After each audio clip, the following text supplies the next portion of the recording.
Star plus के serial ये रिश्ता क्या कहलाता है में अभीरा ने गीतांजलि को दिया करारा जवाब।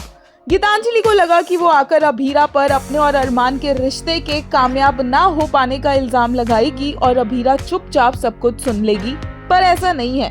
अभीरा किचन में काम कर रही होती है और गीतांजलि आती है और सीधा अभीरा पर बरस पड़ती है, जैसे कि अभीरा ही वो वजह हो जिस वजह से अरमान और गीतांजलि का रिश्ता वर्क नहीं कर पा रहा है। यहाँ पर गीतांजलि बोलती है अभीरा को कि आपकी वजह से अरमान मुझसे दूर है और आप ही अरमान को मेरे पास लेकर आएंगी।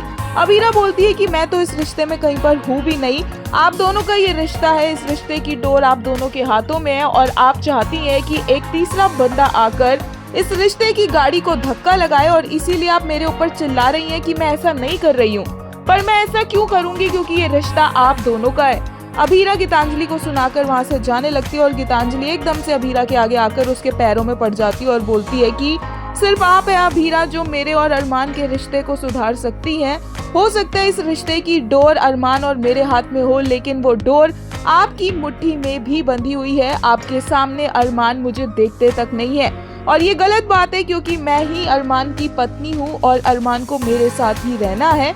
और आप अगर उनसे कुछ कहेंगी, आप अगर कोई एक्शन लेंगी तो अरमान पर उस बात का असर पड़ेगा, क्योंकि मेरे बोलने से तो अरमान ना ही कुछ सुनते हैं, ना ही कुछ जानना चाहते हैं और ना ही वो मुझे देखना चाहते हैं।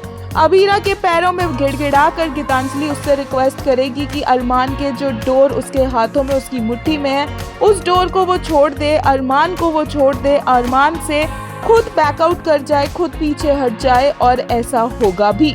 फिलहाल के लिए अभीरा को इतनी मुश्किल पोजीशन में गीतांजलि ने डाल दिया है और यही देखने को मिलेगा कि कैसे अभीरा अब इस पर वर्क करती है।